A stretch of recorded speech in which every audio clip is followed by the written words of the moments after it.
Lynch that technically are not American descent, right? They started elsewhere and have been very well known in those parts of the world. And is that more than for Elimination Chamber to really Perth, build the Australia. interest into that?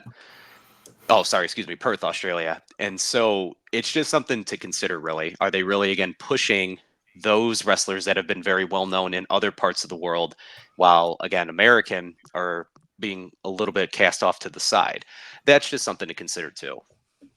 No, yeah, I That's agree. true. There's truth to that, but Becky and Rhea are, I think, at the top. Like Rhea especially. Like Becky's been here a while, but Rhea is definitely the top of the game right now. So I get what you're saying 100%. But they're going to take advantage of those top stars also being global stars.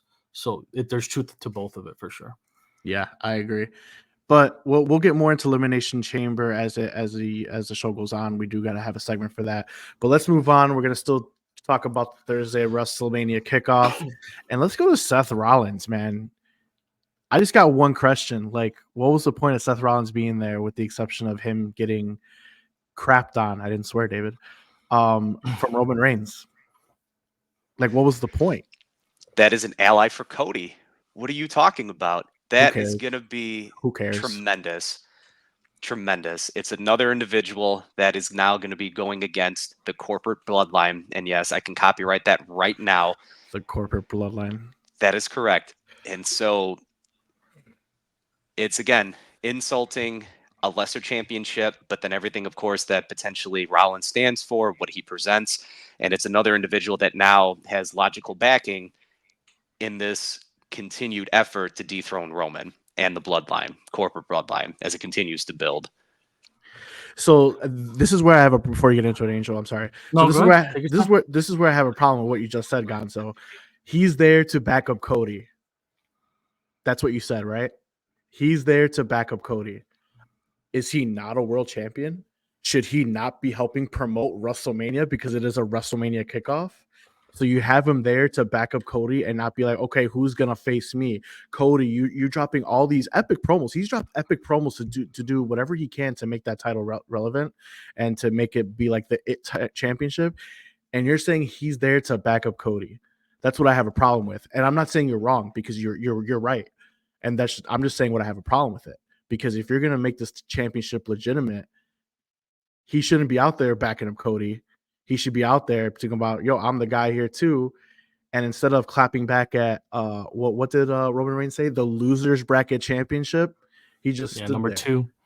He's number 2. He's the 2s and they're the 1s. I should have worn my "We the Ones" hoodie. Damn it.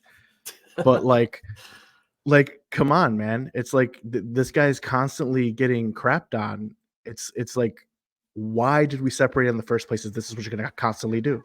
This will be my last comment, and then I'll turn it over to Angel just to continue into this. And again, I think it's beyond just the championship, because you have The Rock, you have Roman Reigns that are totally discrediting individuals that care so much about wrestling, the business, being there, being present. Even though Seth and Cody have, of course, different trajectories, they both still stand, at least on screen, for being blue collar, willing to put in that time, that work. And so it's not so much about that title now. It's a gigantic slap in the face for all of those that represent being on the show, potentially to be there for the fans day in and day out, to represent wrestling and not so much entertainment.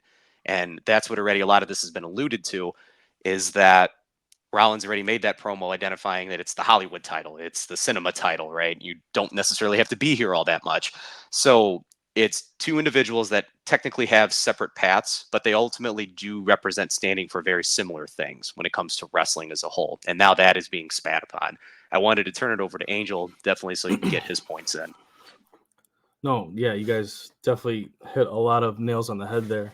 For me with Seth, yeah, I feel like, obviously the Punk injury has really detoured Seth's path right now, right? And it was obvious that, Punk was going to be the one to really give Seth center stage here. And they could even have, overshadowed, Roman and Cody, which probably wouldn't have happened. But Punk and, even Seth in his own work could have been a pretty big draw for WrestleMania, just on their own. So obviously Punk being hurt, that's really put Seth in a weird spot. And I don't even know what they really were thinking at this point, making him come to the stage.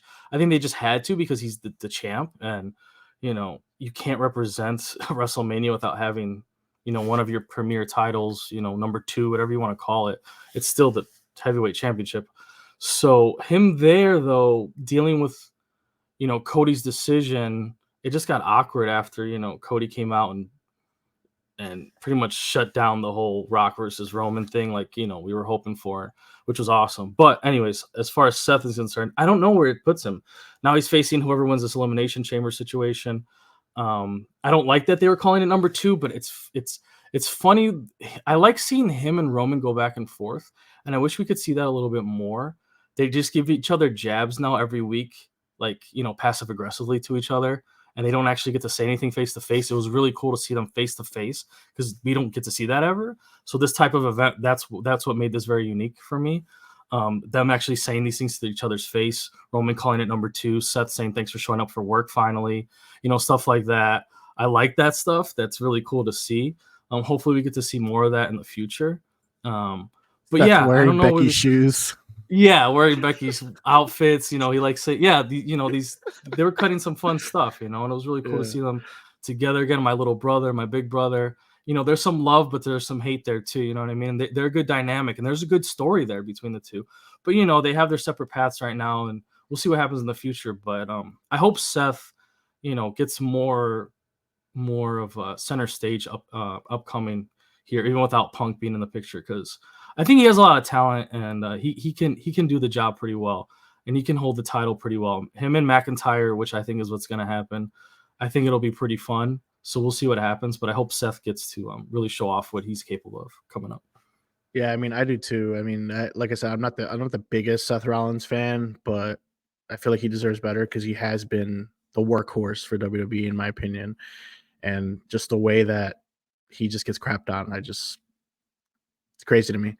But anyway, all right. So the big topic of that presser, The Rock, slap heard around the world, seemingly turning heel and joining the bloodline.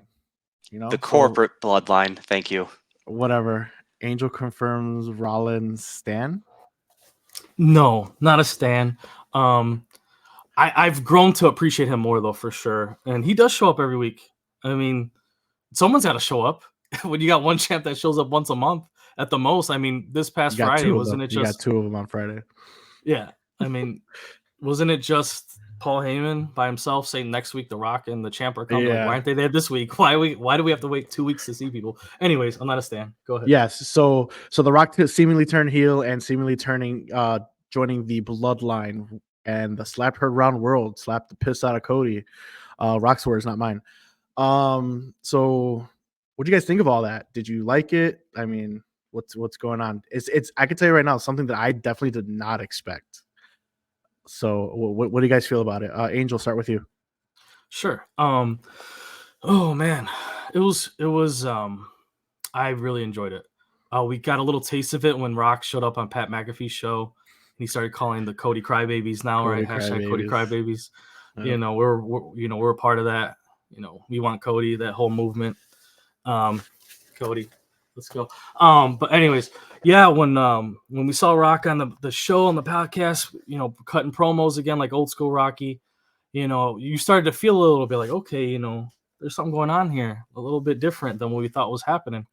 And then, yeah, when Rocky showed up on stage, talking about the bloodline, so on and so forth, the high chief stuff, all this, these layers they're adding to the story and the history behind it now. Now we're going back decades and generations between these families. There's multiple families involved now, right?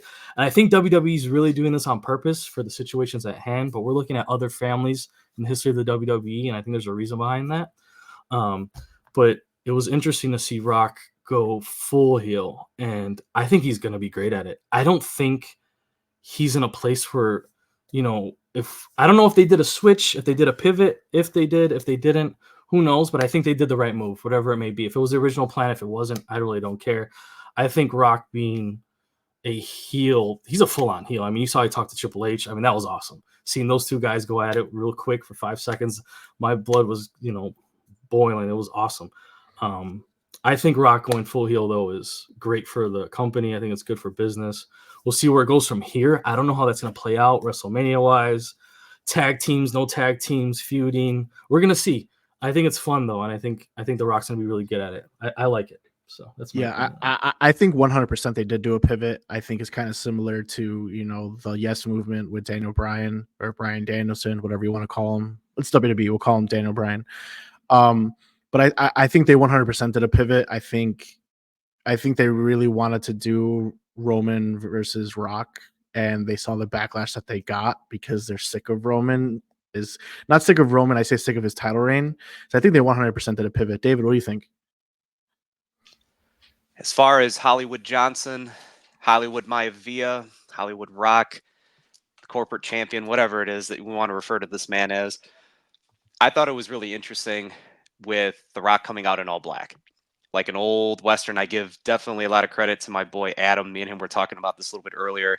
He had watched it, and he doesn't watch WWE every single day, but he had pointed that out as The Rock comes out. He's dressed in all black, and just like the old school bad guy comes out in all black. And again, I already heard about the Pat McAfee stuff earlier in the day, so I could already get that feeling that something more was coming. And so he couldn't even get in his lines because he was getting booed. You heard Cody chants. You heard it was deafening. And again, he sold it with his facial expressions as he's going through everything. And I think it took him like a minute and a half to finally just get through everything. And then the finally hit. So the ability to now go on this story, right? Cinema. This is everything that I have definitely been wanting. And for the fans that have been on this journey with Cody or that have been just watching, even if you're not a Cody fan, the story is being told out. And to have him get dropped in, if this was the original plan, I give kudos if they did, in fact, pivot. Ultimately, they did listen to the crowd, what this possibly could do, what it couldn't do. And you know what? They created more topics. They created more stories. What ifs? People, this has been a buzz for what, a week now going into it? Must watch television. So at the end of the day, Rock going heel, we know he can do it. I mean, that's really not the question here. We've seen it in the 90s. Michael Cole even alluded to it on this past week of Raw, right?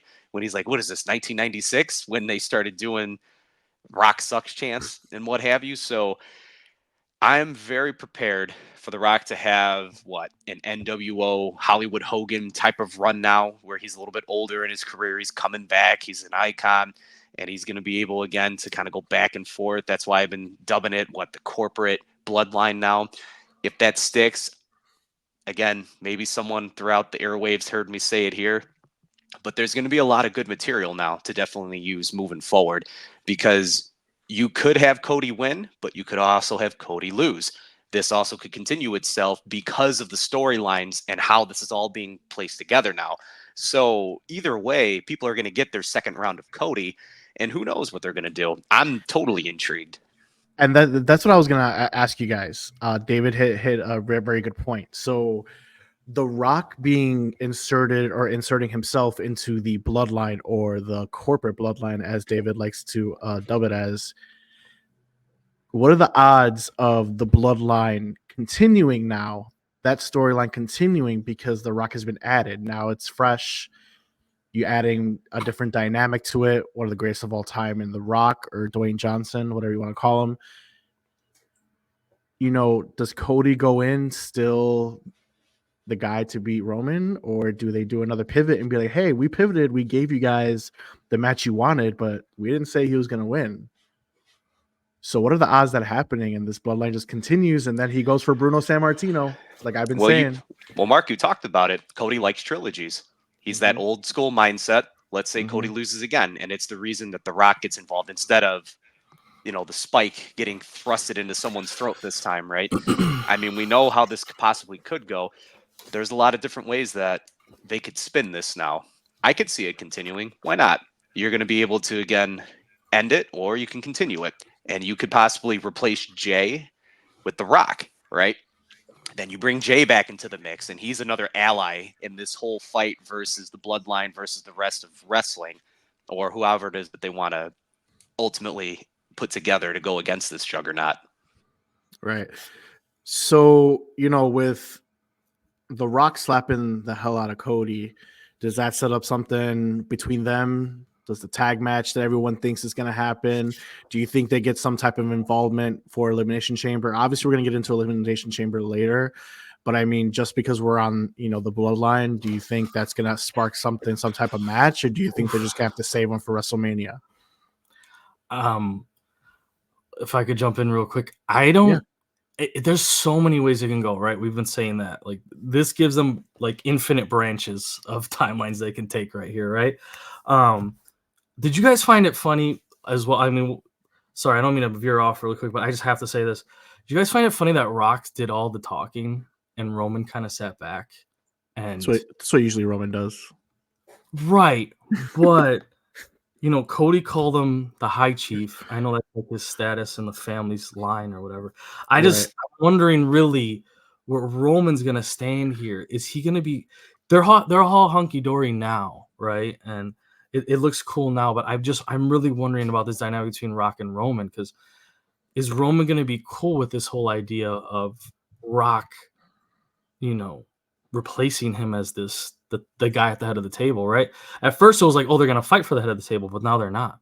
So if they're working I don't. I'm gonna interject for a second. I don't think they said they're not, and I'm glad you brought this up, because maybe that could be some type of dynamic where we still get Rock versus Roman at WrestleMania Night 1. That's true. That's true. There, or just in general, it could happen, at another pay-per-view, or it could be, yeah, for sure. There's, like I said, there's a million timelines they can take for sure that they can. I just thought it was interesting how much it was. Cody was talking to Roman, but all the responses were from Dwayne. No, that's a good point. I didn't, now that you mention it, and I'm thinking about it, because I watched that thing live, and I'm like, you're right. He did respond. He did all the talking. Like I said, I mean, someone usually speaks for Roman, with the exception of Acknowledge Me.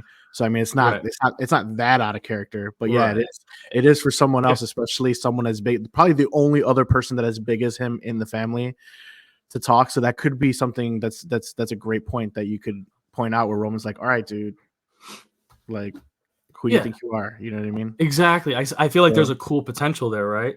And Roman, I think he speaks well. He just cracks jokes most of the time, and he's always just belittling people. But I think there's more to him there that could happen between him and Rocky. As far as what's going to happen, between Rock, Roman, Cody, and +1, whoever that may be, or +2, or whatever, like Dave was saying, Jay, there's so much here. I don't know where Dustin stands. What's his situation? He's under contract? I mean, I think, to my knowledge, till 2025. So if he brings so it's gonna, if they bring him in, it'd be strictly WrestleMania. Which, like I said, post McMahon era, it's definitely a possibility, because we got Naomi and Trinity working out here under two names. So I mean, I don't know. No, I'm just really buying into this family part, right? And I think WWE wants this idea of like, we all know who the family was for WWE. We're trying to move on from that now. Let's bring in some new family blood, right? And like, we got the bloodline, right? Everybody knows this. They're the top dogs right now. Let's bring in some other history, some other top family situation. I mean, what does Cody's song say when he first comes out? There's more than one royal family. Right. Wrestling's family. Exactly. Right. So like, I think they're buying into this idea. I think there's a lot there with this whole WWE knows what they're doing at this point, I think, with what they're doing here. No, I think so too. I mean, it's ever going to be something to see. It's just like, now it's like we have more questions than answers. We do got the big question that Cody's finally going to be fighting Roman Reigns, but it's like, is the bloodline story going to continue? Does Cody get screwed once again? Is we going to get a tag match in the future with Seth Rollins backing Cody, because seemingly that's all he's good for now? Is The Rock still going to fight Roman Reigns? There's a whole bunch of things that could happen. In my opinion, when it comes to just at least answering one of my own questions, I think Rock and Roman Reigns still do fight. I just don't know when. I don't know if you want to have Roman Reigns still pull double duty or not, but at the same time, it's like, how long are you going to drag it out? Because I don't think Rock versus Roman should be on any other show besides a WrestleMania. So I feel like, even though SummerSlam is one of the biggest shows wrestling shows on the planet, I still think that's a step down if it's not WrestleMania for Rock versus Roman. Gonzo, I saw you unmuted yourself. What were you gonna say? I was gonna say, my cousin. I'm gonna shout him out real quick. Ron. He sent me some information. I don't know because I know we raised a question about Dustin Rhodes, and then for our listeners, that's also Gold Dust. For those of you who remember that individual from, oh God, what, 30 plus years in the business now. 2023 in the summer ultimately is when his alleged AEW contract had come to a close. So I don't know if there was an additional year extension with that, but I think right now it could be that he may be fused into this storyline. There's possibilities. That's all I was going to say. No, you're right. I mean, he could. Like I said, to my knowledge, it was to 2025. He could have had. I know he had an injury, so they could have. Tony Khan could have tacked on some time. I could be maybe just late 2024 or whatever. I mean, it doesn't matter. But like I said, not, if this was a year, 2 years ago, I would say Rhodes is no. There's no chance. But I mean, anything could happen right now. Like I said, Naomi's fighting as Naomi in WWE, but yet I just watched TNA yesterday and she's still Trinity. So I mean, definitely could happen. They could definitely bring him in for WrestleMania. So that is not 100% ruled out whatsoever. So, but unless you guys have anything else you guys want to say about the presser, let's move on. So you guys have anything else you want to say about the presser? Nope. All right, cool. So Gonzo and I, we predicted the NXT, or Gonzo, Angel, and I predicted the NXT Vengeance Day from last week. So we're gonna do a quick thoughts on the premium live event, and then we'll kind of break down the fallout from everything that's happening. All right. So Gonzo, what did you think about the PLE, bro? Just your overall thoughts. You don't need to go into specifics. We are gonna get into it in a second. I'm just happy that Braun Breaker did not decapitate himself in that opening match where he was running the ropes. That was pretty bad. And again, just thankful that he's okay. I know that Mello potentially looked a little shaky in that too. There was a couple spots where he almost injured himself, but overall, the match was fantastic. The Mud Dogs is how I refer to them, and I called that they were going to be able to go over. There were some additional plans, I think, for Breaker. But overall, I really did enjoy that as far as the PLE goes for the Dusty Cup. All right, cool. Yeah, so let's breaking down that. So right now we got the Wolf Dogs beating Trick and Mellow in the Dusty Classic, and now earn the right to face my boy, the family, for the NXT Tag Team Championships next Tuesday.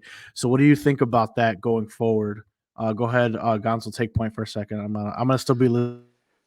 Yeah, no problem. I mean, as far as the family goes, very strong showing in regards to them versus, again, Breaker. And then you also have Baron Corbin, which I know a lot of people are not too big of fans of Baron, but that's going to be a definitely good setup for two powerhouses because with the family and what they're able to bring to the table, a lot of athleticism, a lot of character.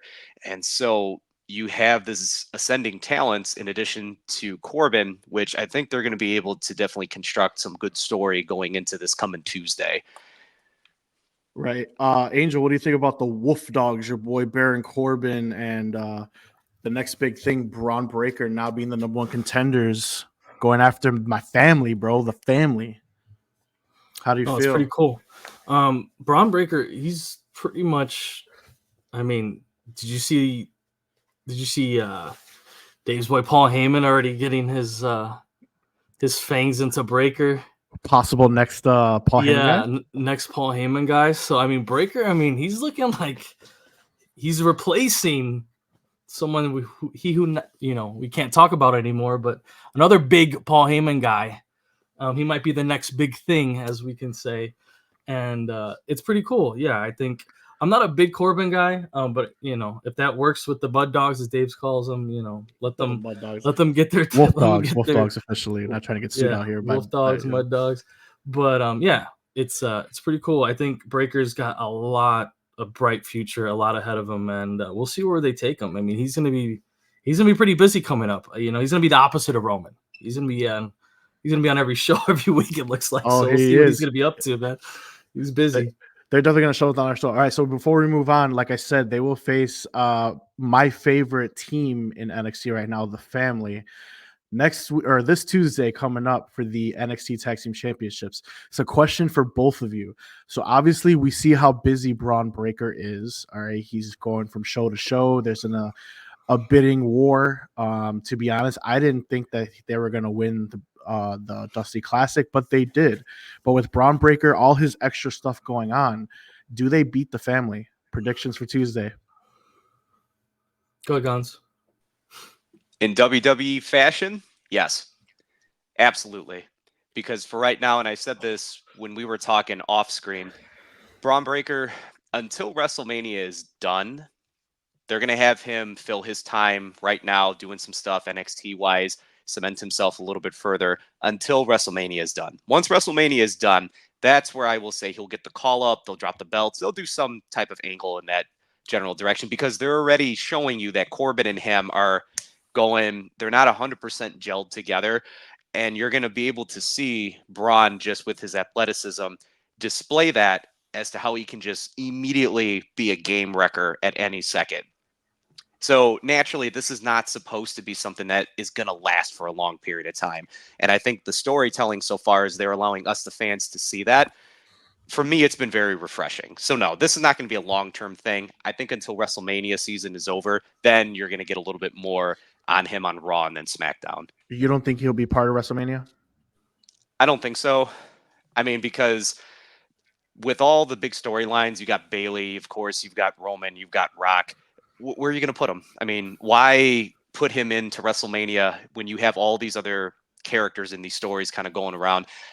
I think that Braun has taken the role potentially of a certain someone, the next big thing, right? You know, to fill that individual's shoes. So I'm not going to be sad if I don't see him in the WrestleMania picture. It's really not going to be something I'm going to lose sleep over. I'd rather see him after WrestleMania. You get a fresh start. Here we go. We're going to now give you more and more of this next big up and coming star. And it doesn't take away from his flowers, right? He's going to get that graduation to the top card. I would rather have him be on the top card, have time specifically set aside for him. So that way he just doesn't kind of get lost in transition or some other big thing happens, then you're going to forget about him in WrestleMania. Oh my God, yeah, that's right. He was there only because you're coming back and you're rewatching it. I don't want to see that happen to him. Okay. Angel, thoughts? Braun Breaker and Corbin, do they win the NXT championships? And thoughts on Braun Breaker overall? Yeah, they'll probably win it. I could see them taking that and just pushing Braun. I feel like what they're doing with Braun is pushing him in a way that isn't disrespectful for the rest of the rosters. They don't want to just bring up another, Bill Goldberg type or even, a Lesnar type where they just go undefeated. Nobody knows who this young guy is. Yeah, I know. But, but it's different in the fact that, he's putting in the work, right? Like, if he comes up here and he starts feuding with if he comes out at WrestleMania and it interrupts a match or something, right? Let's say he does something like that. No one's going to be like, well, what the hell is this guy doing out here? He's a nobody. He's a this. He's got gold. You know what I mean? He's put in the work. He's been on multiple shows. He's fought big names. He's won matches. He's got people recruiting him. He's got shows recruiting him. He's got Heyman recruiting him. And they're doing something that I think WWE is needed for a long time. And what they're doing is they're making it like this is a real, a real type of team or company or roster where things aren't just going to be thrown in and thrown against the wall and hope this sticks. I hope this guy works out. We're not going to put these rookie guys with someone, get someone hurt, whatever the case may be. What they're doing is they're making sure people know who this person is. They know that he's put in work. They know that he knows what he's doing. And if he comes out and he replaces a Gunther, and becomes that next big thing, it's not someone that's just, he's a big guy and he knows how to slam people. We're not going to have another Ryback on our hands. I think they're preventing that by doing it this way. And, they'll win the titles. If they drop them quick, they drop them quick. So be it. That's what NXT's for, right? Like we don't have we don't have NXT for the premier events are cool, but they're not selling. They're not doing a Road to WrestleMania Thursday night presser for NXT events, right? It's there for this situation. That's why it exists. So it's to showcase these guys. And I think Braun Breaker's a perfect example of how to do it right. And I think if we see them do what I say they think, what I think they're doing, we could see that happen. And it's a great prototype of what to do for the future when you have stars like this. You know what I mean? You could do this with the female talent, male talent, and they could be superstars, and they could be on a crazy trajectory, but you got to do it in the right way, and you can't just skip the line for all the stars that you do have already. And I think this is the way you could do it. No, I got it. So we can just move on real quick. But like I said, before we move on, I do want to say I 100% think Braun Breaker is defeating Gunther at WrestleMania to become the Intercontinental Champion. But that's my prediction. We're gonna keep going. We're gonna break down that show. Continue. So we got Dijak versus Joe Gacy in a brutal no DQ match. That thing was freaking brutal. Gonzo, what'd you think of that match, dude? I enjoyed every second of it. I wanted Legos when they laid out the table and he started putting the take toy my soldiers. take. Don't take my take. I am taking Don't your take take my take. because again, I'm watching that, and then even my wife was watching with me, and she's like, "How come he's not? Where are the Legos at? Those would be much more painful." And I looked at her, and I just started to laugh, and I said, "Well, they wanted to make it small soldiers, right? You know, so That's all I that wanted to match." see. I wanted to see Legos or Hot Wheels. Those are the most excruciating, painful toys to step on. Like that was it. That's what I wanted to see. But yeah, dude, that match was crazy. They had a bunch of crazy spots. I see Gacy giving me a couple similarities to Bray Wyatt and he also did that turnbuckle spot where you know how Bray Wyatt used to look like a fucking, I don't know, spider or whatever the hell it was. That was kind of weird too. Angel, what do you think of your boy Joe Gacy's creepiness? Yeah, I mean, I've always been into these types of personalities and these types of characters. I mean, you recalled the days of, Undertaker showing up and everyone being like, what the hell is that? Kane showing up, everyone, the hype for Kane coming. When you have guys like that can produce characters that are just, there's another character I'll talk about later that I do not like that's doing stuff like this in the WWE, but I'll talk about that later. But Gacy in this situation, I feel like these are needed characters. You need a Mankind, you need a Gacy, you need a Bray Wyatt, Judgment Day and all these other types. They're cool, but you still need that guy. And I think WWE doesn't have that guy currently, if you really think about the roster as it's put together right now, and they need more of that type of personality. You need something off, off the brand, off the face and the heel of just normalness. And, I'm the big guy, I'm this guy. You need something that's more sinister. And I feel like that's where this can go towards. There's a lot of potential there for sure. Karrion Kross. They're trying to do it on the main roster right now. I mean, that's the first thing that comes to mind. Is that who you were thinking about, Angel? Yeah, I mean, Karrion Kross is cool. I was not thinking of Karrion Kross. I was thinking of I was actually thinking of Ibar. I just think the Viking Raider. Yeah, I was thinking of Ibar. I feel like Ibar, he's part of a tag team. His tag team partner's hurt, just FYI. But go on. Right. So, he's with Valhalla, and yeah. I feel like that's kind of like they try to go with that whole cultish idea, right? Okay. I don't know. It's just needed in my opinion, and I just don't like Ibar. That's all. I think it's needed too. I've always liked those type of creepy characters, or growing up, our quote unquote creepy character or sinister character was the Undertaker. You know what I mean? Him freaking hanging people mid show and all that crazy shit that we were subjected to. That these kids would never. I mean, how many matches did Undertaker invent? Got the casket match, the buried alive match, the Ring of Fire match. Yeah, it's the body bag match. I don't know if you remember that one. Yeah, dude. Like, right. So many. You know what I'm saying? We need that back. We need it. Yeah, no, I agree. I think we definitely need a character like that, and I think Joe Gacy could be that guy, especially with the late Bray Wyatt not here anymore. But Gacy definitely gives me Bray Wyatt vibes. When he was part of Schism, that was the faction that he had that Ava Raine was actually a part of. It was a very sinister cultist type of faction that disbanded because contracts. But he was the leader of that, and it was very good. And his promos were very Bray Wyatt esque, if I'm saying that correctly, and that's what I see in him. So I think there'll be big things for Joe Gacy. There's definitely going to be more continuation of the brutal matches between Dijak because clearly Gacy's not done with Dijak, even though Dijak was trying to make his claim for the NXT Championship, and Joe Gacy didn't care. So that'll be fun to see going forward as their feud continues. Next, on that card that we watched, the family. Love the family. Defeated OTM. This was probably the least interesting match on the card, but I thought the match was very good overall. I thought it was a pretty sick match. It's just I just felt like there was nothing tying to me. I wish that it was just a tag team match, like the tag team titles were on the line or something like that. But it was a good overall match. What do you think about that match, Gonzo? Is average. I mean, Yeah. I'm going to spend like less than 10 seconds talking about Yeah, it. yeah, Family yeah, for won. sure. They won. Okay, great. Did you say the titles weren't on the line? No, They it was were. a six. It was a 6-man tag. It was a 6-man. Oh yeah, tag. that's right. It was a 6 man. tag. I mean, Oh, okay. It was a Never mind. 6-person tag. Sorry. There's a Okay. there was a female inside. Gotcha. But yeah, it was actually a really good match than I thought it was going to be. I thought it was going to be just, your normal 6-man tag. That's just like whatever.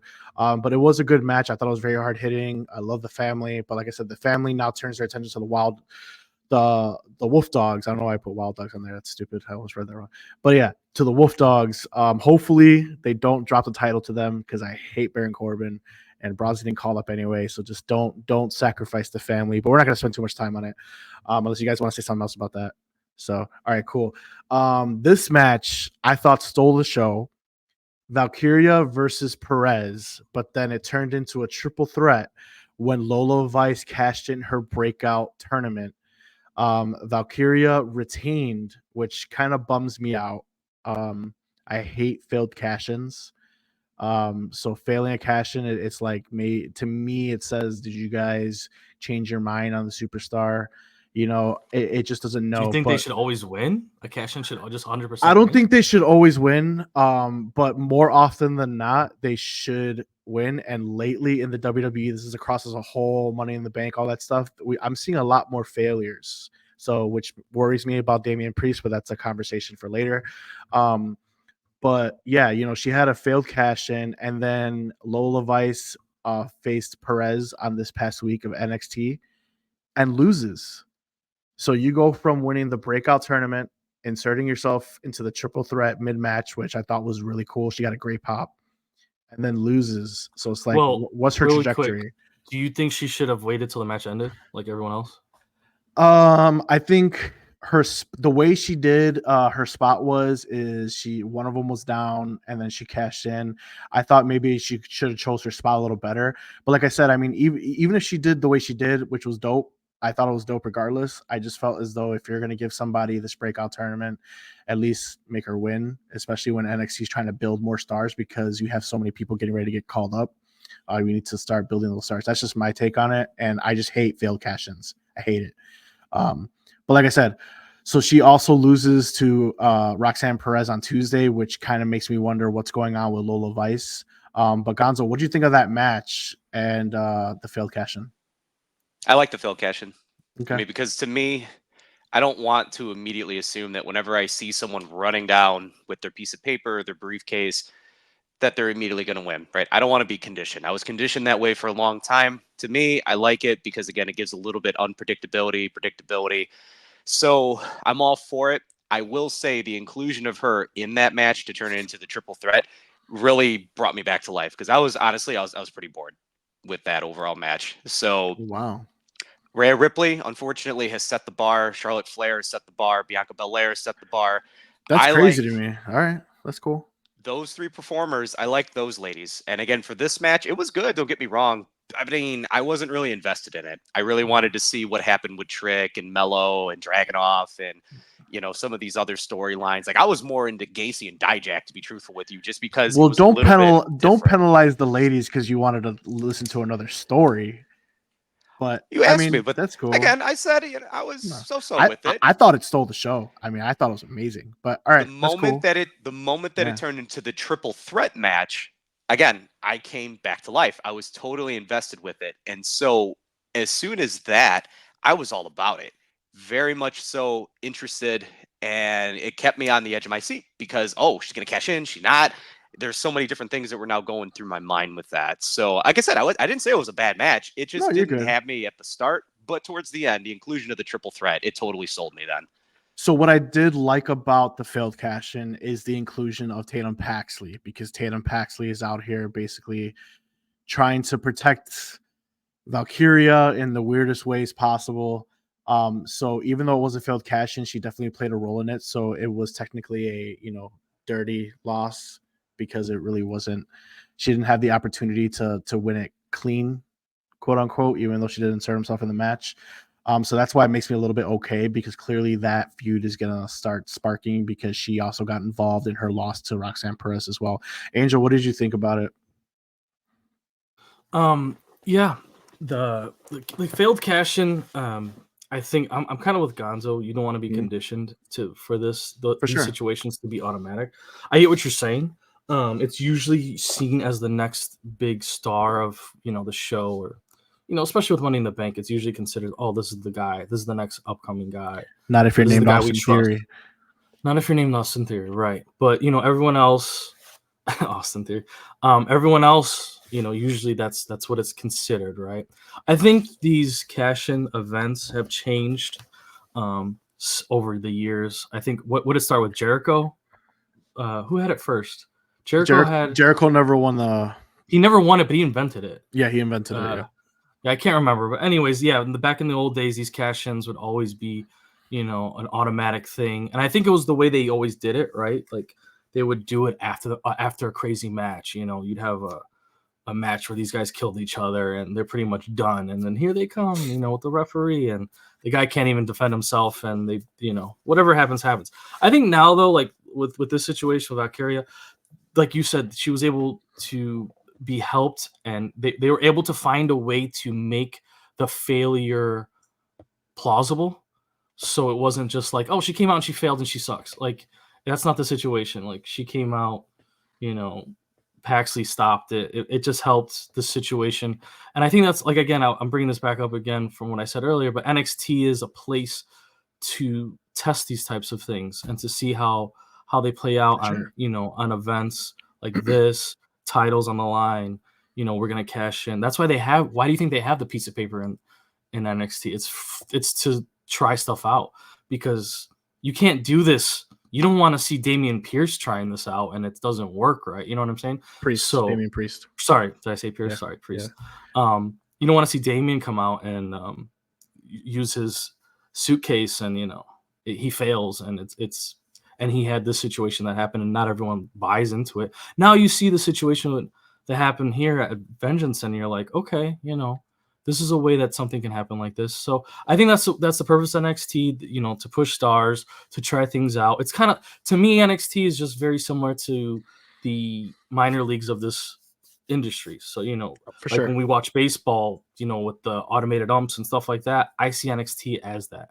That's just the way I see it. Maybe I'm wrong. Maybe that's not No, how for sure. For fans sure. want to see it, but that's how I look at NXT when I watch or view or look at this stuff. So I think it's a good place to try this stuff out. I don't mind it. I think it's a cool place for this stuff. Yeah, for sure. All right, next we had Obafemi retain over Dragon Lee. I just want to say thank God it wasn't a squash match. I really thought we were going to get a squash match because of how huge Obafemi is. I could feel your energy coming from Chicago, and you were just on the edge Dude. of your seat waiting for it to be a 2-minute match. I could Dude, just feel it. I really did it because it would have really pissed me off, because they're pushing Dragon Lee. Dragon Lee's been on every freaking show. He was on Raw, he was on SmackDown, like he was just the champion. Like Handpicked by Rey Mysterio, aka the Handpicked by greatest Rey luchador Yeah, of I've all seen a time. lot of Dragon Lee, You know? and I haven't watched a lot of NXT, but I've seen a lot of Dragon Lee. Yeah, so I was very worried. I was like, dude, like they're gonna go with the old mold and let this guy just run through this guy. And I was so pleased, because this match was very enjoyable. What I really loved is that they both look strong, and one of them, what was it? Dragon Lee did this sick sit out power bomb on this humongous of a man. I thought it was freaking amazing. Like I said, Davis Boy Obo retained, but man, Dragon Lee still looked strong. Didn't look horrible at all. It was a great match, a lot better than I thought it was. So I'm glad it was really good. So I'm really into Obo right now, and I want to see how his story goes. David, what'd you feel? And Baku won. That's the most important thing here. You can't tell me when you look at Oba that it doesn't remind you of Wakanda. Oh I'm my just saying. god. I love Wakanda and I love M'Baku, so that's what I see. Because again, whenever you hear him speak, you hear the in the crowd as they again go along with him. But no, the match was great, absolutely, because you have a super heavyweight versus an alleged cruiserweight, and so again, that power bomb that you were talking about, it also shows off the durability and the strength then that Dragon Lee then has in order to go against an opponent like that. And you know what? The ability for both men to work very nicely with one another, I was utterly blown away because typically big men is Mark, you hate them ever so much. You both do. I was gonna ask you guys. I'm surprised you guys enjoyed this match because you Dude, both the hate match was big so good. guys. If that power bomb, I was like, normally I'm there, I'm chilling on my couch, and I'm just like, oh, damn, that's dope. And then when this little of a man versus this gigantic guy, and he does this freaking sit out power bomb, I was like, oh, I actually said, holy shit. And Brizzo, my dog, was like I was like, dude, like that was a power bomb, and that's what I want to see. These freaking no freaking Dragon Lee getting power bombed 5 times and getting pinned or something. It was a great match. It was a great match. Respect. Yeah. Well, what do you think of Oba Femi so far, Angel? The little that you've seen of him. I haven't seen him too much, but I enjoy someone that can move beyond what you think they can do. You need to see a new era of WWE where I'm going into your guys' little cultish ideas of things here, but I'm the same way, I guess. You don't want to see the great Khali's and the guys that can't move or do anything. And when you see these guys now, Oh, you don't like that big men? the breakers, I love big men, but they have to move, right? Kane moved, Undertaker moved. Big Show, as big as he was, still moved pretty well for such a giant person and took bumps. And he fought a Rey Mysterio and made it work. You know what I mean? So this is a similar situation, right? We see Dragon Lee being the Rey Mysterio of this era or this match, let's say, and Endorsed by Rey Mysterio himself. Endorsed. right, exactly. So when you see guys that are able to do things that you pre-match you weren't expecting, right? Pre-match were you expecting it to be what you saw? Maybe not. And for that match to come out the way it did, and it's exciting. So you want to see stuff like that. You don't want to see these guys that don't move, that don't take chances, that can't come off the ropes, that can't jump, that can't take a bump. You know what I mean? You don't want to just see a chop fest or a slap fest or a forearm fest or whatever the case may be, right? We don't want to see that all the time. And sometimes there's room for that. When the guys are tired, they need a break. The big dude's facing another big dude. They just suplex each other off something. Okay, so be it. But when you got a 5-minute match and 4 minutes of it is on the ground and chops, it's not fun.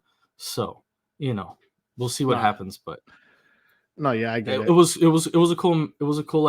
a cool vintage style match that I think showcased both of these superstars, potential, WWE wrestlers. That it was vintage style, but it was still something that I think progressed both of them, and you got to see that. That's what NXT's for again. So it was really cool. For sure. All right, so after that match, we got a weird video intriguing vignette of just words, and it said, man has 3 faces, one the world sees, one his family sees, and the real one no one sees, but reflects the evil he truly possesses. I'm intrigued, no idea what's going on there. What do you guys make of this? Is this a debut? Is this someone that might be coming back to NXT? Is this someone being repackaged? What do you think? It's right up my alley. I love it. As far as the cryptic and dig and digging, I don't even want to look into it, to be truthful with you. I'm just epic. I'm excited to see what they continue to feed us, because as much as I want to Google search that and kind of like Yeah, go through don't the do it. weeds, Don't do it. I rather not. I don't want to.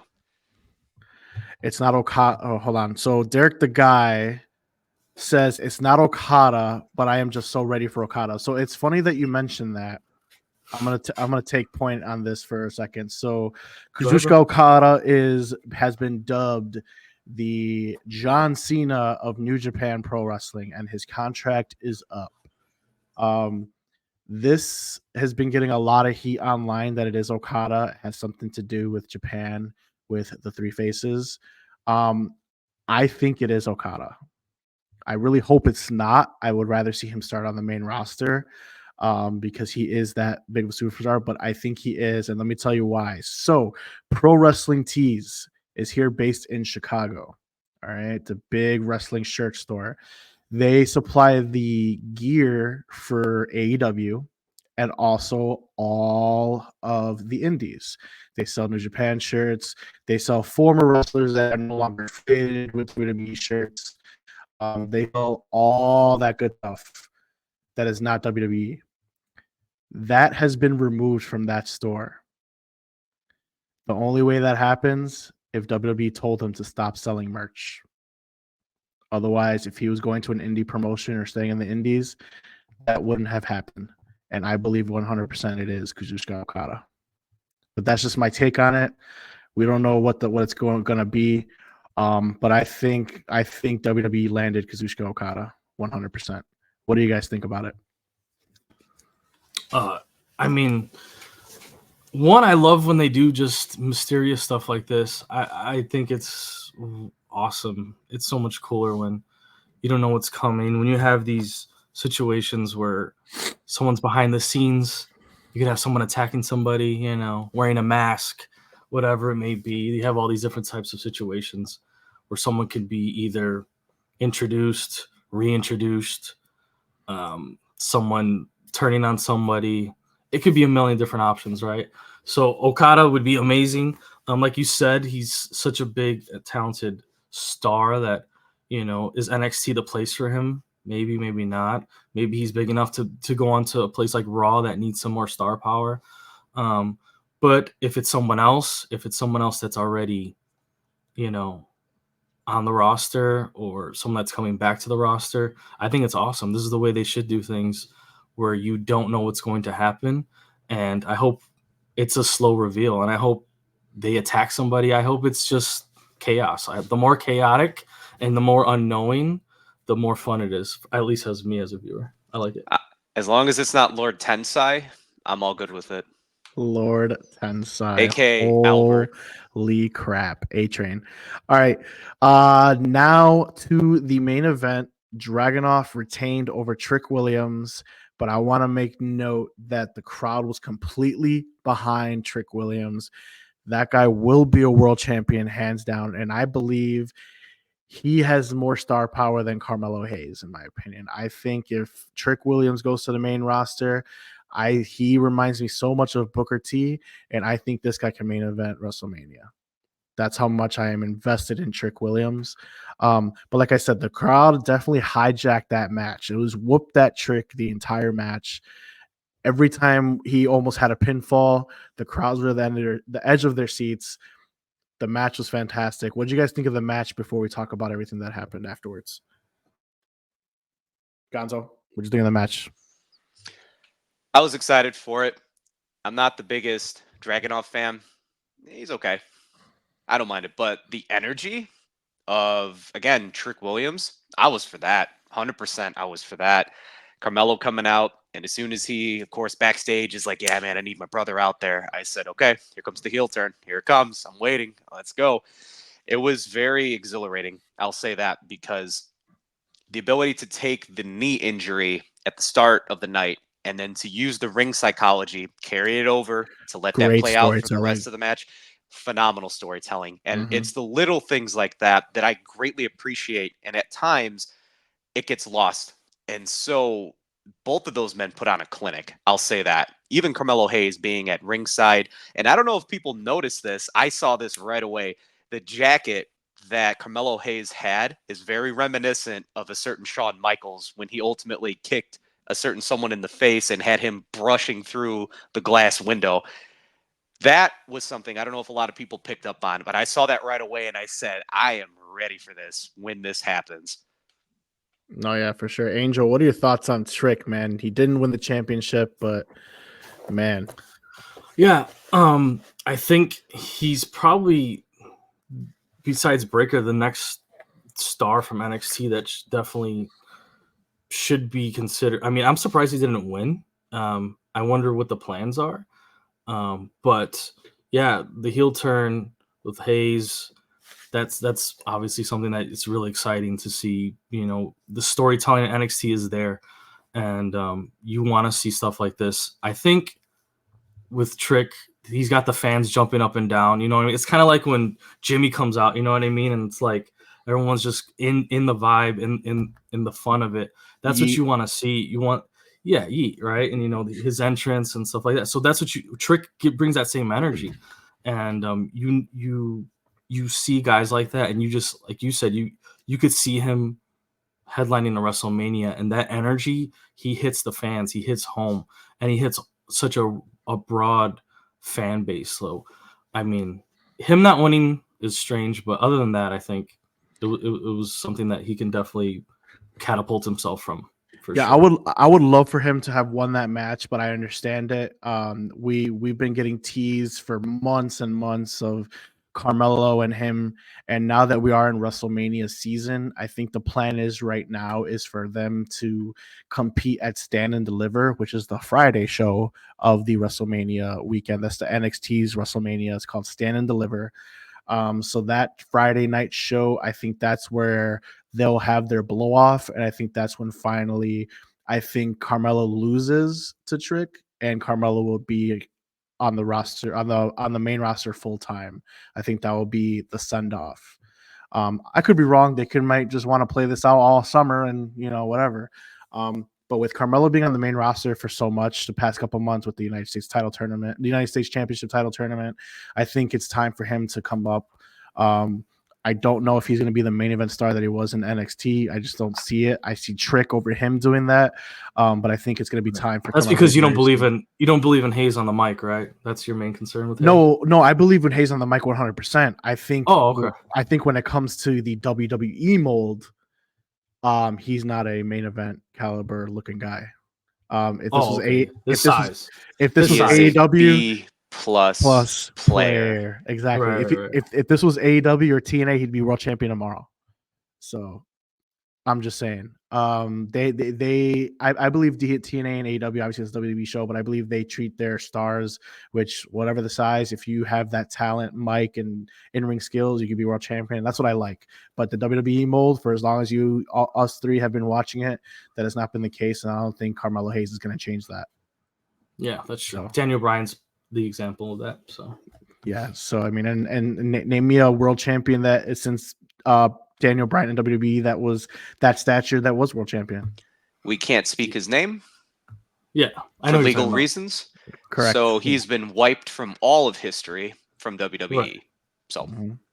So, but yeah, besides, and even when Daniel did have the title, it was like 20 minutes. So I mean, that's just me. That's, like I said, it's my opinion. I could be wrong, but I just see him being a mid-card guy, which is not bad because I think the mid-card needs that type of person.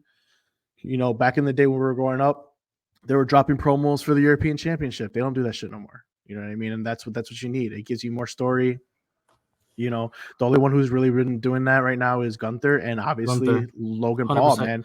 Logan Paul out here, taking showers and getting it in with the freaking championship. So, dude, did you see what he said? Why am I in a qualifying match? Dude, that was pretty funny.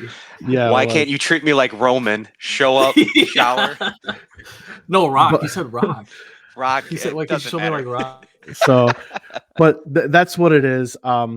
But that's where the story lies headed. We'll see where their story goes. But their story has been building for years since Trick Williams finally caught fire. So we'll see where that goes. If there's nothing else on the breakdown of the NXT this past week, we can move on. What do you guys think? No, I'm good with that. All right, cool. So cool. Yeah. Our first two segments were the biggest segments of the night. That's why they took very long. So we're gonna take a little mental break here. We're gonna play a little game that we like to call Push Berry Fire. Once again, since we ran long this week, we're gonna try to work on the time next week, but we're just gonna do one again for each person. I'm gonna give one to Gonzo. Gonzo will give one to Angel, and Angel will give one to me. We'll explain our decisions. We'll yell at each other how crazy and they are, and we will move on to Elimination Chamber. All right. So Gonzo, we are gonna go old school for your dad and Angel's cousin or Angel's uncle and all the elders, and we're gonna go tag teams. All right, but we're gonna go old school tag teams. Your Pershberry Fire is arguably one of the greatest tag teams of all time. The Road Warriors, the Rock and Roll Express. That's your dad's favorite right there. And lastly, the Fabulous Freebirds, aka the Von Erichs. Push Berry Fire. Whoo! Wow, that is an all-star. Did I redeem lineup myself for from sure. last week for the Anawahi family? Yeah. Let's put Yokozuna in there. It's like, oh, okay. You started off strong, and then all of a sudden you threw that person in there.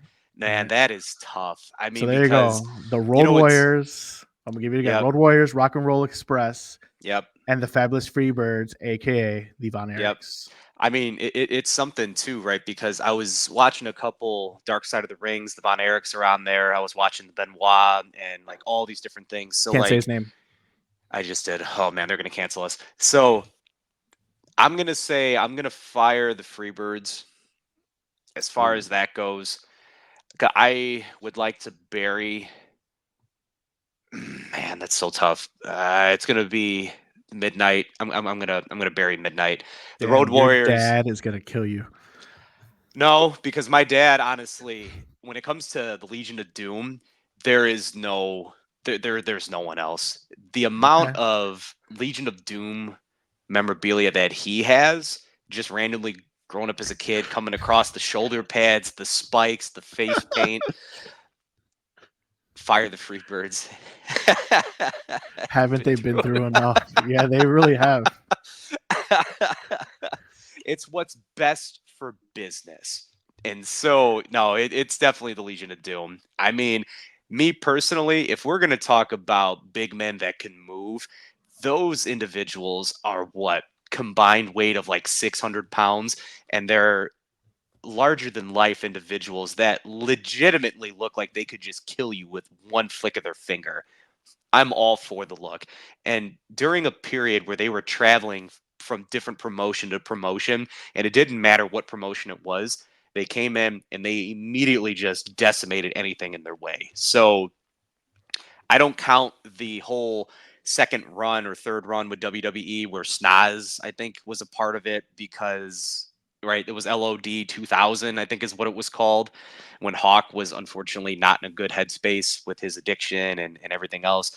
That doesn't exist in my mind. Anything prior to that, I am definitely for it. And again, when you have something referred to as the Road Warrior pop, that was before Austin Pop, right? That is how, again, the level of significance that you were then placed on when it came to your name, your moment, your music, as to whether or not the crowd was behind you. So I'll just stick with that. Oh, what a rush. Angel, do you agree with his Pushberry Fire right there? That's a tough one, man. I think you got to give the Freebirds a little bit more credit, maybe a little bit more respect. Firing them is tough, but I do agree. LOD, like, I think that's like the golden era of factions and tag team matches, tag team events, and move sets, and the way they moved, like Gonzo was saying. So LOD being number one, like, I mean, I don't mind it at all. So I can't argue with it too much.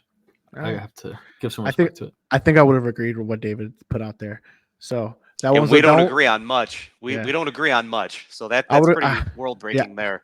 yeah, I would agree on much just because I love LOD. Like, so they're up there. Everyone knows my favorite tag team of all time, and is the greatest tag team of all time. I'm just gonna put that out there is the Dudley Boys, but I put LOD right up there for me. Love them so much. But all right, Gonzo, give Angel his push berry fire. So I know I hit him with the good one last time. Let's see if I can go 2 for 2. I'm just going to get a little bit more comfortable as I bring out my World Championship cooler that my wife had gotten me. So I just wanted to looks get familiar. in prime time for this. Looks Hey, familiar. A-plus Let's players, go. they bring A-plus products.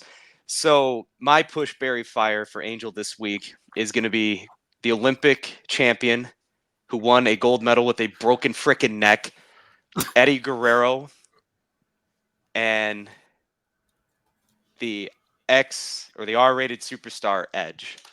Oh, So wow. we're gonna go in that time period of the early 2000s to where Attitude all three Era, of those Edge, individuals the end of were the Attitude all Era. on fire. Okay. That one's tough. They're all in their prime, right? That's usually how we do this. Yeah, Like, prime, whatever you want to do. Prime, yeah, yep. would WWE Edge's Prime at that point. Would Edge's prime be rated R or tag team with Christian Edge? Well, I gave you the time period. I gave you the time period because again, that's what 2001 to about 2005. Oh, okay. So that time period is what I'll give you because Oh, all okay. three of those guys were on fire at that point. So who we got Right. again? We got Was Rated Eddie R and champion who in else? that era? Yeah, Was Eddie was Eddie champion. champ? Oh yeah, 2002. 2002. Absolutely. Yeah. So you got Kurt Angle, Eddie Guerrero, and Edge. Oof. I didn't remember who the first one Yeah. was, so it was. You said Olympic champion. There we go. Okay, got it. Yeah, no neck. Wow, that's tough. Oh, man. Oh man, this is gonna be biased because I was never a big Edge guy outside of the tag team experience. Like Rated R Edge was not my move. I'm not saying he's not a great solo wrestler. I respect what he was able to do and the matches he's put on his own work. You know, I'm not discounting anything, but I'll have to fire Edge. But that's probably biased. But I'm just gonna have to fire Edge, unfortunately. Who I'd bury would be tough. I feel like you'd have to almost bury. I'm like 50-50 here. This is tough. I feel like you have to bury. I can't do it. I have to bury Kurt and push Eddie. I have to bury Kurt. Eddie didn't need a belt to perform and to get like people wanting to watch Eddie. He could fight anyone. He could fight anyone from as small as Rey Mysterio to as Big Show. Make it look great. Amazing on the microphone. Didn't matter what show he was on. Didn't matter who was against him. Didn't matter if he was the first match, the middle match, the main event, Royal Rumbles. I mean, he's had so much historic, just how many iconic moments have we seen Eddie in? Not to discount Kurt. Kurt in the ring is phenomenal. His gimmicks were hilarious. He got probably the most slack in WWE that any other stars ever had. The hate Kurt got during his time was not warranted. I just think Eddie was just that guy. And maybe he didn't get the belt because of the talent that was ahead of him as much as he should have. But he came up in the era of just elite wrestlers, microphone skills, and just pop, right? The Attitude Era into the 2000s. You just every single title was at its best. Every single faction was at its best. So I think Eddie's was kind of buried, not intentionally. It was like an unintentional bury, and he still came out to be one of the greatest wrestlers and performers of all time. And Angle was able to his longevity in the business, for him to go to different companies, for him to blow up in TNA, his career is amazing. This is just my opinion, but I'm pushing Eddie and burying Angle. Well, I'm about to get canceled. Just real quick before you guys yell at me, I'm pushing Kurt Angle to the moon. I am burying Edge, Radar Superstar, because I don't want him used against me. Edge? You're really worried about Edge? Really? And I'm burying Eddie Guerrero because I mean, Eddie's already buried. Firing. You said firing. Firing. I'm firing Eddie because I don't think he was that great. What? Are you kidding me? Yeah, I what I really want to say, I can't really say it because I'm not really trying to get canceled out here for real. So, but I just think he only caught fire because he's no longer here. Wow, I don't remember that being the case when we were watching him, though. No, don't get me wrong. I like Eddie Guerrero, and I'll be the first one to tell you when he frog splashed Brock Lesnar. Oh, I'm sorry, I can't say his name either. That piece of shit. But when he frog splashed, I thought that was the greatest moment in his career. And he had the belt once. That's the only. That's the only thing. That's the only thing that I could say that, man, he was that guy for that moment. But the Latino heat was mid. Edge Solo was his LWO. His LWO was mid. I don't think he was that great. Edge Solo superior? Solo. We're not talking tag team match. Yes. 100%. Wow. 100%. And this is a time. If you would have said Kurt, I would have agreed. And I'm getting text hate. Hey, I would think so, because again, this is a time. I don't mean to take more into this segment, but the reality is he's an undersized performer that ultimately packed on more muscle to fit the WWE mold. And when he did that, he was able then to perform and then some. So Eddie was a GOAT, but the rose tinted glasses definitely helped him. So, oh man, that's tough. I'm just going to point out it's at a time where he doesn't fit the mold. He's an undersized performer, but yet he was still able to elevate himself with all of those complications. That's all I'll say. So you're right. He performed and didn't need to be a top guy with a belt. You're right. He did it every week. And hardly got hurt. And what you just said, he performed and he was never a top guy. If I'm taking guys on the top guys and people who are absolutely on fire, Edge had the better career. Edge was more caught fire, in my opinion, and that's just what it is. I'm sorry. I love Eddie Guerrero. I'm not saying I dislike Not Eddie during Guerrero. that era, I don't think. Maybe I'm not saying I dislike Eddie Guerrero. All I'm saying is compared to the other two, I'm taking the other two all day. Maybe the full body of work Edge, you have an argument. But if we're talking what the standards were that I was given, I don't think so. Remember, I only had 2000 to like 2005. Right. So if we talk Edge and Christian, I'm not talking Edge and Christian. I am talking Rated R Superstar. That guy was gold. All right. That's what I'm talking about. We're gonna move on then. What's my push-berry fire? Firing Eddie. Wow. Okay. Woo! In a heartbeat. We're gonna go. We're gonna go with the women's division here all time. Okay. Since Mark likes to talk about how divisions are pushed and their eaves and flows and heights and valleys of different divisions. We like talking about that. Tag teams and so on and so forth. This is the women's though. I'm gonna go Charlotte Flair. Ugh. All right. I went with Charlotte just because of her work, not because you like her. So I already know what the answer is gonna be, but I thought Charlotte would fit this. Okay. Maybe I should have picked someone else. Rhea Ripley. Oh, that's tough. AJ Lee. Oh, dude, that's some BS, bro. Is Kelly listening right now? Be careful. I know AJ Lee absolutely watches our show and loves you, so I love you. It's rough. That's rough. Well, can we move on or no? I mean, AJ Lee got pop at the presser on Thursday. She wasn't even in the city, probably. She hasn't even wrestled in over 10 years, so no big deal. Oh, God.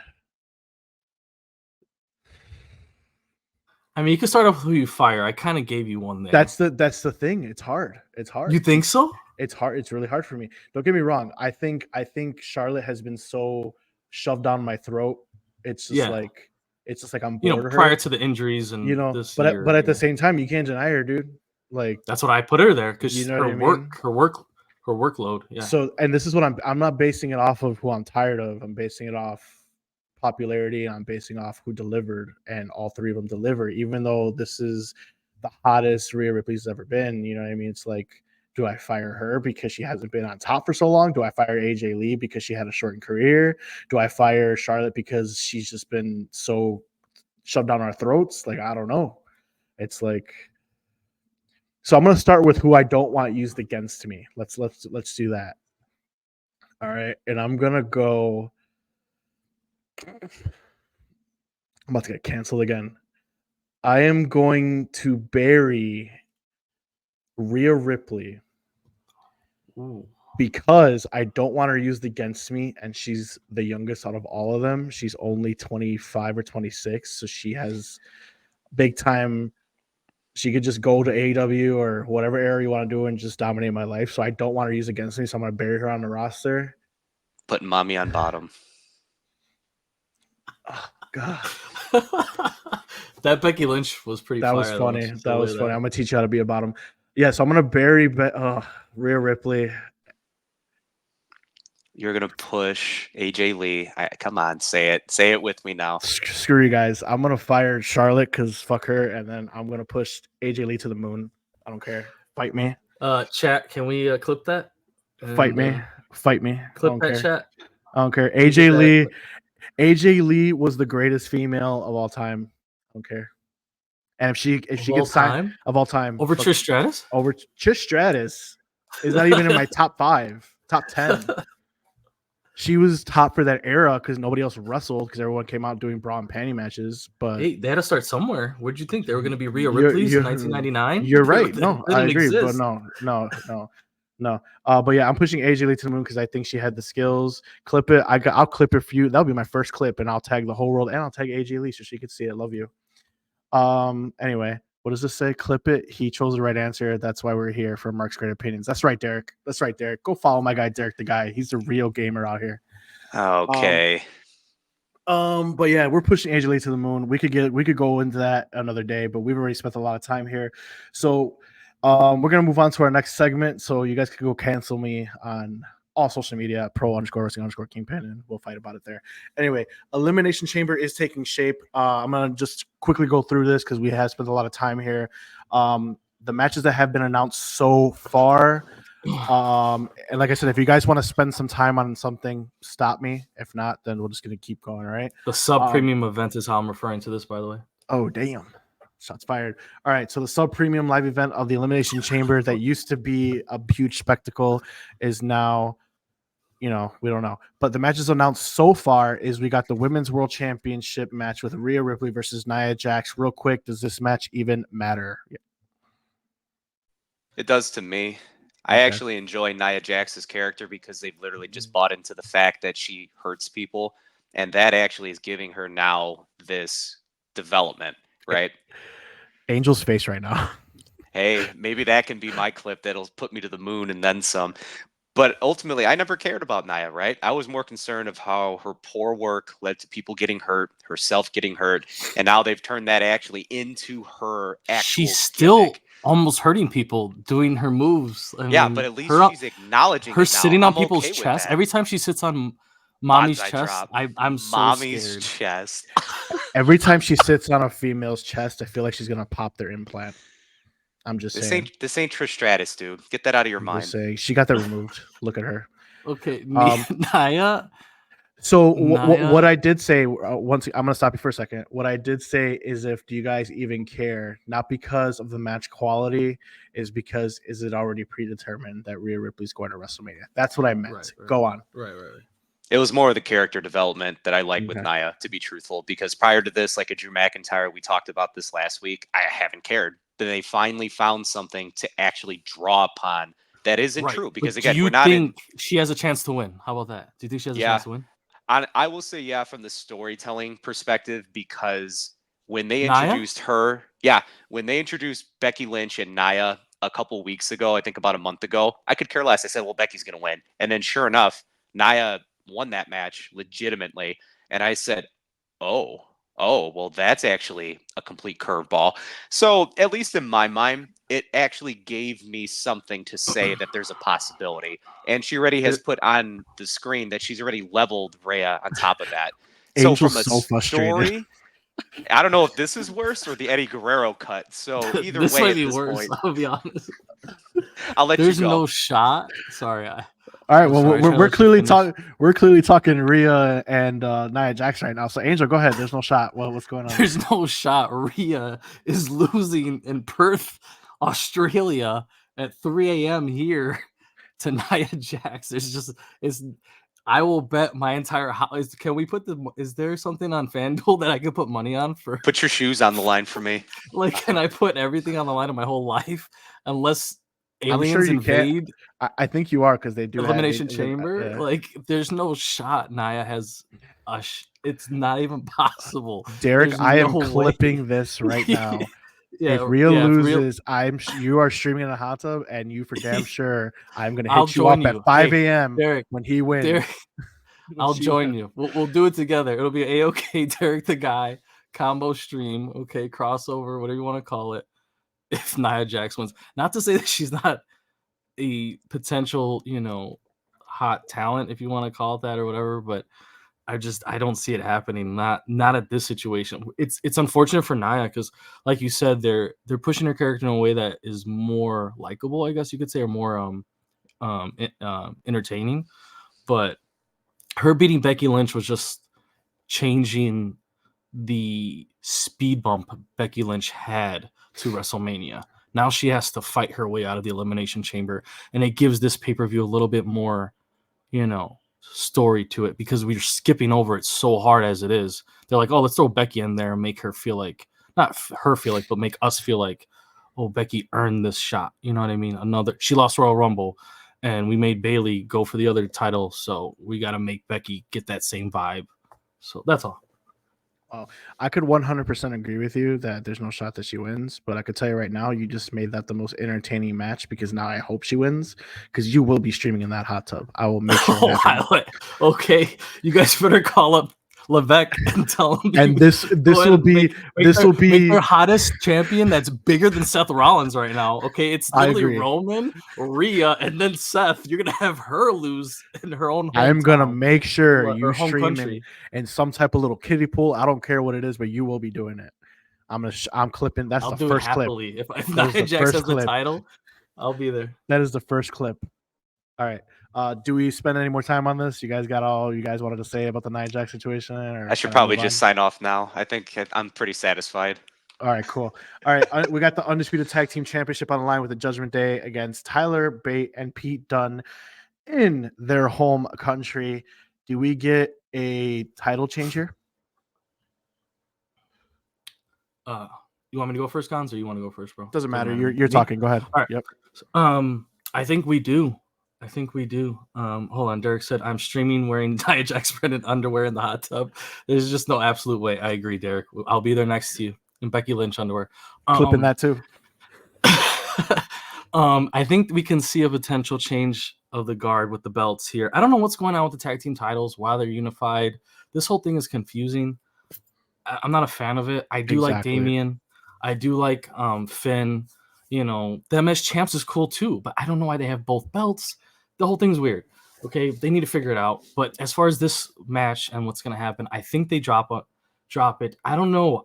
The vibe I got watching yesterday's match with Dunn and Bate, it seems like there's like chemistry there between the two, and they're winning handsomely, like without any question in these matches. You saw they fist bumped DIY after the match, and like they're showing this. Mm-hmm. Yeah, DIY. So like it's just like I think they're getting this little push that we didn't see coming, and I think it's time for Judgment Day.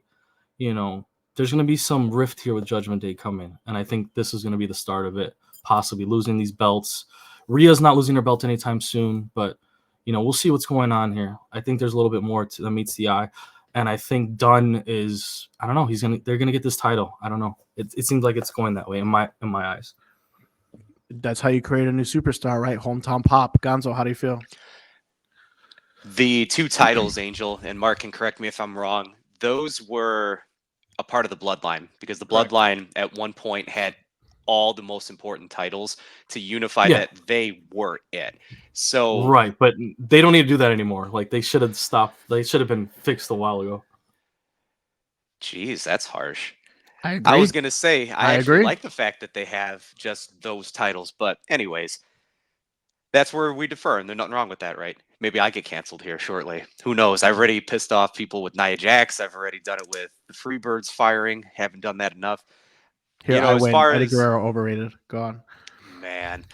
Might as well just put that on me at this point tonight. I'll say that I would like them to drop the belts at Elimination Chamber. I think that would be a curveball. And for them, that would be something a little bit different to give a little bit more to the Elimination Chamber. But if it doesn't happen, then it doesn't happen. I mean, because if Judgment Day wins, do they go over clean? Do they go over dirty? Most likely dirty, right? I could probably see that Dirty. for the most part. I mean, because They're then heels. you could also Heels have matching. that. Well, you could have that rematch then at WrestleMania because they were that close, right, in order to winning undisputed gold. So therefore, Right. you're building a little bit more of that story. Got it. All right, moving on. We got where was I? So we got the women's elimination chamber number one contenders match. So we got two confirmed participants in Becky Lynch and Bianca Belair. You got 4 more to be Obvious. announced.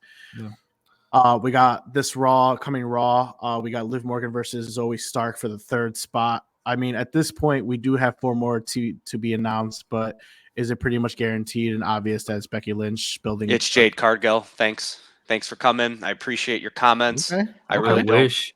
No, No, I wish too. wish. that's It's not, you heard it though. I here wish first. too. You I heard it wish here it's first. not, though. It's not. I wish. They're not going to put over someone that's came from that other company that fast. They have to put her through the ringer first. Especially AEW. That's what. Yeah, there you go. Yeah. It's not going to I happen. will be hopeful. I'm already Unless you're CM hopeful Punk. behind. He's the only one.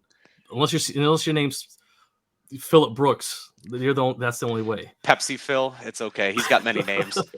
Yeah, personally, I think it's literally even before Elimination Chamber came, Becky Lynch and Rhea Ripley have been already kind of in a promo war. So I think it's pretty much guaranteed we're going to get the quote unquote dream match, even though they work for the same company, that they never faced each other before. So I think that's what's going to happen. And I think that match was going to absolutely possibly steal the show if you guys don't care about Becky Lynch or not.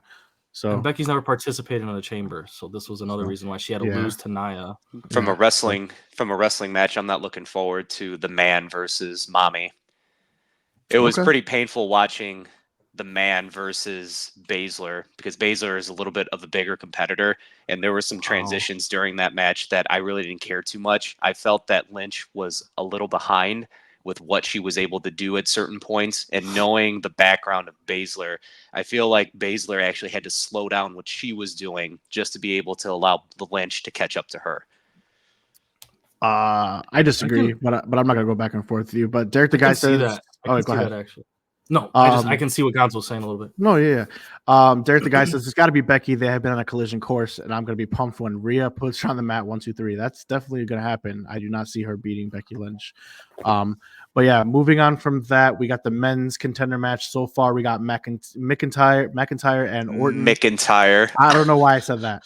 McIntyre and Orton, and 4 more to be announced. But for some reason, the women didn't let us know who's all competing in qualifiers. They're only being announced as they go. But the men's all have been announced. So we got we got Randy Orton, Bronson Reed, Kevin Owens, Logan Paul, AJ Styles, The Miz, Bobby Lashley, Angel's boy Ivar, Drew McIntyre. Why is he there?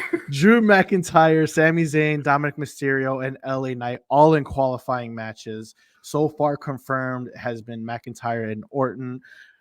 I got 2 questions for you guys. This is for both of you. Whoever wants to go, you guys can go.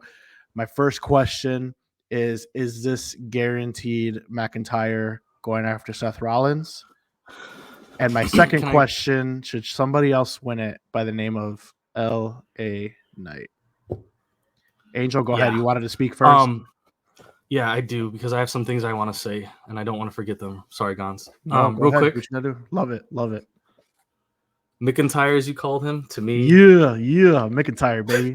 Best shirt out there right now. Just no, the promo of the year for me, it was him walking out and saying DM Hunk. That shit was amazing. So DM Hunk is definitely winning this whole thing. Phenomenal. This whole Elimination Chamber qualifying thing, I like the idea. I like these qualifying matches, these tournaments, King of the Ring style stuff. I've always liked these types of. That's what wrestling is for. You know what I mean? Yeah. You know what I mean? Like that's how we grew up. Earning title shots, earning number one contender spots. This is how wrestling should be. Winning should matter. Who you face should matter. Who you've beaten. All these things in my in my opinion, do matter. So this is cool. But the people that are in this qualifying stage, they had AJ Styles lose right away, which was very surprising to. I didn't even as soon as they matched him up with McIntyre, I was like, wow, this guy's losing. I'm like, before they even came out, I was like, he's losing. Why are they making AJ Styles? Is he gonna be in another match at Elimination Chamber then at this point? I don't know what's going on. So it's more for me like why these guys are in it. Like like Ivar should not be in this match. Zayn just lost, so I don't know what's going on with him.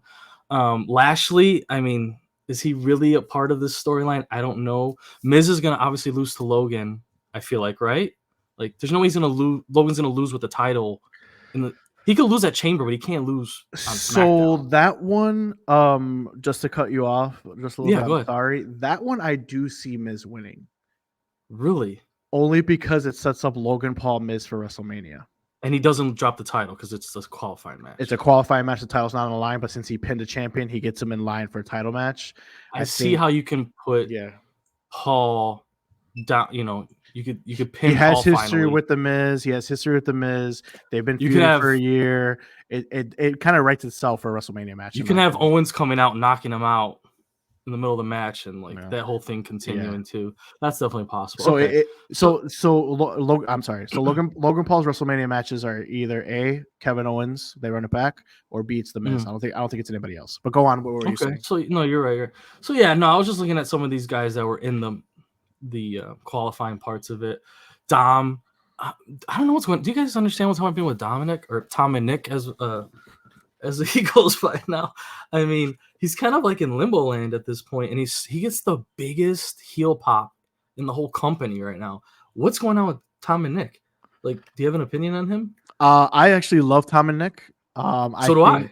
I love Tom and Nick. I think he absolutely needs this qualifier win. I think he needs to put it on a show. Obviously, I don't think he's going to win, but I think the fact that he's in a high caliber match to determine a chance at a world championship, that helps him progress in his career and being considered a main event talent in that regard. So, like I said, I think he belongs in that match. Obviously, I don't want him to win, but he definitely needs it. I love Dom. I love Tom and Nick. Dominic, So do I. whatever, So do old I. dirty Dom, old dirty Tom, whatever you want to say. But he needs to be. They should put R-Truth in the qualifying matches, but hey, they missed out. Yeah, Gonzo, how do you feel about that right now so far? What do you think? Is it McIntyre? So my question was, is it McIntyre's match to win? Basically, are we gonna get Seth Rollins versus McIntyre or McIntyre? If for those of you that don't know how to say his name. McIntyre, Mick and Tom. I don't think it matters anymore. Yeah. I want Drew. I really do. I'm gonna be biased with that. He's been white hot for 2 months now since Punk has been back. Everything he's been pumping out here of lately has been rather fantastic. And the fact that he's again going to social media to help it. I will say I'm very much looking forward to the star power that they're gonna put in this Elimination Chamber match. So I'm not gonna lie, like when I seen the names, I sat there at home and I was like, in it. And then right off the bat, it's AJ Styles versus Drew. And I'm like, wow, they're not gonna have AJ perform in that. And then they bring out LA Thank Knight. you. That was that was insane to me. That happened to AJ. I didn't get it. Shout out to Matt Abate. I'm kind of shocked. So here's my deal on it. Without we've been spending a lot of time on it. So obviously, I think it's 100% McIntyre who's going to win. McIntyre's going to win that match. Well, give me your people in the actual chamber match. Maybe let's do that because I'd rather be entertained then. If it's McIntyre, great. Just give me, and then we can move on to the next segment. But give me the guys that are in the chamber match. I think real quick before you say them, Mark, I think they don't want their top guys all in the chamber match. Doesn't it feel like that? I mean, with AJ Styles losing, it's kind of weird. It's a mix bag. Go ahead. So we got 4 more. So right now we got confirmed McIntyre, Orton. I think I'm gonna say the Miz over Paul. I just got a feeling. So I think McIntyre, Orton, Miz, LA Knight, Mysterio. What is it? 6? Is it 6 people? Yeah, Mysterio and Owens. But the thing is, it's kind of hard because I don't remember who's facing who. Right. The only one I do know. Have they announced it? They only announced who's facing next week, and that's the Miz versus Logan Paul. Right. So right. obviously it could change, but just looking at the list right here, I would say Orton, McIntyre, The Miz, maybe Bobby Lashley, Mysterio, and LA Knight. Oh no, please God. So maybe Bobby Lashley. But so this is my case. So obviously we all think it's like 99.9% that McIntyre's going to win this match to set up him versus Seth Rollins. But I think the person that needs it most is LA Knight. I think this is the way that you get LA Knight off of SmackDown. Because with Roman Reigns having a stranglehold on the championship, he's not getting his opportunity. And now, if and when Cody wins the championship, he's still not going to get that opportunity because Cody's not going to lose it in 2 months. So I think this is a way to get LA Knight off of SmackDown. Obviously, I don't think it's going to go that route. I think 100% it's going to be McIntyre, but that's just what I would do just so I could have valid reason to get LA Knight on Raw. But that's just me. It's a good idea, but I don't see that happening. I don't think they're gonna do that with LA Knight. And McIntyre is just gonna get that chance. It's just what it is. Yeah, for sure. But yeah, that's the men's. So any predictions to be added to this card for the Elimination Chamber? Do we get like a Rock Cody type deal? Do we get Gunther defending against Jey Uso, Cody and Nakamura? Like what do you feel? Yeah, based on who they put in the qualifiers, you can tell somewhat now of what they're going to try and do for the preliminary matches. And I think you're definitely going to see Gunther, probably Jay, or some mix of that bag. Cody versus Rock, maybe. I don't know. The whole Rock and Cody situation is so everywhere right now. So it's a possibility. They could come out or they can interfere with each other. Maybe if there's some other matchup they do with The Rock, or maybe they put a jobber up there against The Rock. Not a jobber, but maybe The Rock gets like a little rust match he gets to put on. I don't know. What do you think Rock's gonna fight at all? I don't know, man. I mean, anyone? I was so shocked with how everything played out with that presser and how him actually turning heel. Like it could just go anywhere. Personally, I don't want The Rock and Roman Reigns fighting an Elimination Chamber just because I can't risk him injury, especially with Seth Rollins. Still, I mean, yeah, they're billing him as if he's going to be at WrestleMania, but I mean, what percentage are we going to get Seth Rollins at that match? And I can't risk another injury. I don't have no CM Punk. That's personally, but I mean, obviously, it's a big show because it is overseas. It's in Perth, so you have to have some star power on there. So I definitely could see them being added in some way.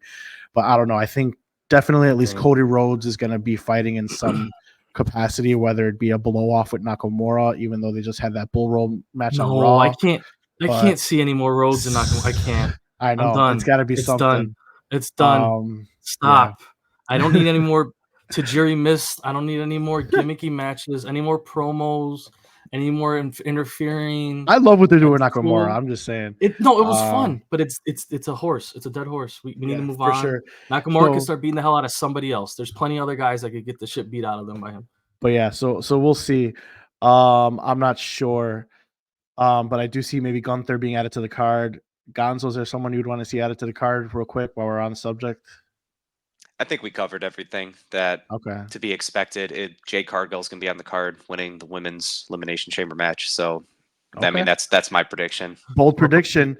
We have to put some money on that, Gons. We have to talk after the show. We're branded underwear. That's what I'm putting on the line. We're really far into the show, so I'm not going to go back and forth with you. But one thing I will say, I would not have Jade Cargill win that match to lose to Ripley. If Jade Cargill's winning that match, then you have to put her over, and they're not doing that either.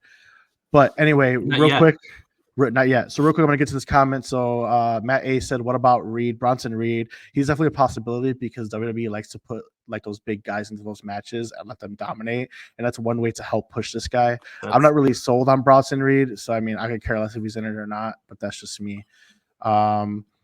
Another comment we got from Matt A. We got where's our cash in? Once Drew McIntyre beats Seth Rollins for the championship, he's getting cashed in successfully. Right. It's not happening in the chamber at all. So that pretty much wraps up our show. I do want to say one quick thing. WWE announced a show on X exclusively called WWE Speed. It's a new weekly video series showcasing up to 5-minute matches, which will be exclusive to X debut spring 2024. I need quick thoughts. Don't go on a tangent, but I'm going to tell you right now, I do not want to watch 5 minutes of a squash match on X. You do not. There's a whole generation of people that don't watch TV or cable that are much younger than you and I that watch everything on YouTube, TikTok, so on and so forth.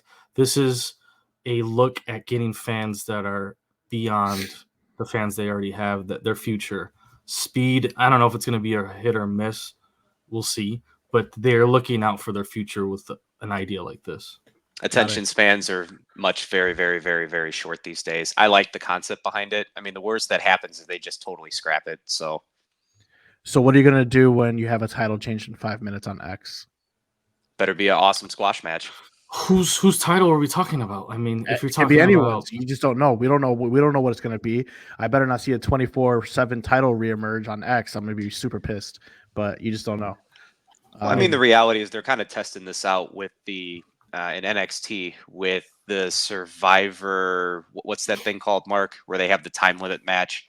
The Iron Survivor, the Iron Survivor So, challenge. I mean, that was pretty cool, right? You know, to have limited different things, but ultimately they're going to test this out. So I'm interested to see. yeah, a And 24/7. Oh, go ahead. Sorry, Gons. no, I was just going to say I seen Matt A fly across the screen a bunch of times.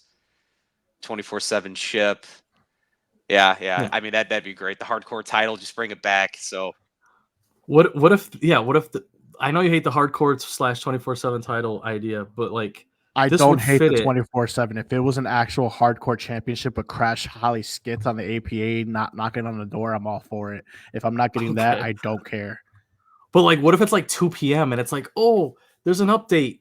WWE Speed just hit you. There's a 24/7 match happening right now outside of the American Airlines Arena. Like, you know what I mean? Like, you never know. It's a different We'll idea. see. We'll see what happens. I think it's a cool concept. I'm gonna give you that, but I don't want to see a squash match for 5 minutes. Right.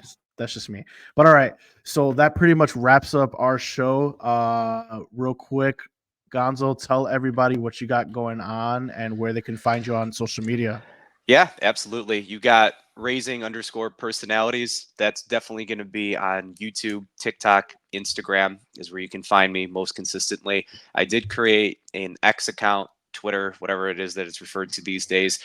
And so it's not going to be the raising personalities. I did David_MA_LCPC. And so I'm still figuring out X. I don't know what I'm doing. I just continuously just like and I retweet things that Mark, you continuously put out. So, and then also for Angel, that's to the extent of my knowledge. But that's ultimately what I'm going to be found on as far as revving some things up. A lot of it, again, is just allowing people just to see a little bit more of the clips that we're doing, just 16 some more head. I've got some other content that I'll be posting here in the next several weeks, just more so about different topics that don't necessarily equate to wrestling. Cool. AOK Gaming, tell everybody what you're all about and where they can find you. Yeah, my channel is mostly just going to be video games, gaming. I dabble into other ideas and hobbies and such as wrestling. You can find all that stuff there. But mostly, if you catch my streams and my content, you're just going to see mostly video game type stuff, PlayStation and other gaming. You can find all my socials are all the same. It's going to be _OK Gaming under Twitch, Instagram, TikTok. I have a YouTube page as well, but those are the main three that you can find me at. X as well. See us tweet each other out, us three. I need it for speed, so find us catching up the speed matches together maybe on X. Do you have a streaming schedule or? Streaming schedule wise, if you want to catch me playing anything, it's mostly evenings. We're in Central Time here where we're located, so you'll find me anywhere after 9 p.m. Central Time. Usually is when I get on. You catch me playing shooters, team-based games, co-op games. I just recently started playing Helldivers 2. You'll probably catch me playing that this weekend after this stream, possibly live. I play sports games with friends, co-op games. Maybe when 2K24, or is it 2-4? What's the WWE? Is it 2-4? 2-4. Cody? Yeah. 2-4.